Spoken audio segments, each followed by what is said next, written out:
Kita bukan cakap kosong guys. Tak ada cakap kosong. Memang kita pergi beli, kita bayar, kita make sure korang berpeluang untuk dapat benda ni. Okay guys, sekarang ni saya tengah tunggu kedatangan hadiah utama dalam live saya sempena birthday saya ni, 16 hari bulan Ogos ni. Sebuah kereta BMW yang akan sampai bila-bila masa je guys. Kita nak buat preparation untuk live 16 hari bulan 8 Sabtu ni jam 8 malam. So korang tunggu apa lagi? Register.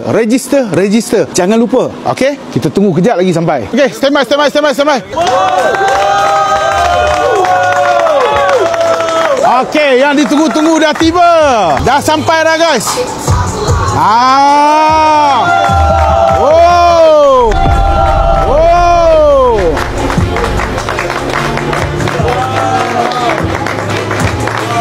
Apa lagi yang korang tunggu? Nampak? Dah sampai. Kita bukan cakap kosong guys. Tak ada cakap kosong. Memang kita pergi beli, kita bayar, kita make sure korang berpeluang untuk dapat benda ni. Dan tak perlu bayar sen pun. Sebab tu saya cakap kena register masuk dalam live. Nampak? Benda nyata guys, bukan tipu-tipu punya. BMW. Rugi kalau tak register. Sebab tu saya cakap kena register. Korang jangan main-main guys.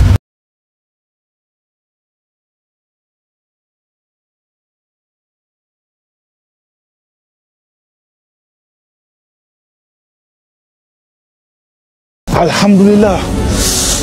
Guys, nampak macam mana guys? Korang rasa macam mana? Nah, kereta kita dah parking dah kat sini. Kita nak bagi dalam live nanti. Alhamdulillah guys. Apa lagi yang korang tunggu? Allahu Akbar. Live saya ni mudah aja. Saya akan buka 30 barang. Setiap satu barang limited. Kita buka 100 je. Kenapa 100? Sebab siapa yang terpantas setiap satu barang tu, kita nak ambil dia senarai pendek kan. Dan insyaAllah di penghujung live kita tengah malam tu, kita akan campur dengan 30 orang daripada SOX yang terawal. Nah, berpeluang untuk ni guys. Tapi untuk memastikan saya berlaku adil untuk semua, saya dah bagi tahu dah rakan pejabat saya, ahli keluarga saya, saudara mara saya, kawan-kawan saya, semua takkan dapat benda ni. Sebab saya betul-betul nak reward pada korang. Saya akan buka live tu dengan satu method pembayaran sahaja. Saya akan gunakan FPX ataupun online transfer. Kenapa tak ada COD? Sebab saya nak berlaku adil. Saya nak reward pada siapa yang betul-betul mampu. Sebab kereta ni memang saya dah bayar habis. Road tax dan insurans setahun. Saya payung guys. Tak ada masalah. Korang dapat thumbprint, tukar nama, letak minyak, jalan berseronok dengan keluarga korang ke, korang nak bawa mak ayah korang ke, korang nak buat apa saja buatlah. Bahkan kalau korang ada niat nak jual kereta ni untuk ambil duit pun, silakan. Saya tak marah langsung sebab rezeki semua milik korang. Tak ada repeat yang ikut live lama. Sempena hari kelahiran saya, semua produk yang baru-baru guys. 18K plated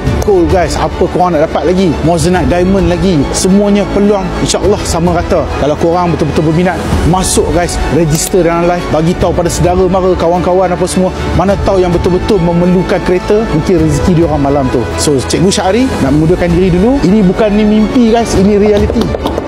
Kita jumpa dalam live insyaAllah. Kita jumpa lagi hari Sabtu ni. Selamat hari lahir Cikgu Syahri. Assalamualaikum.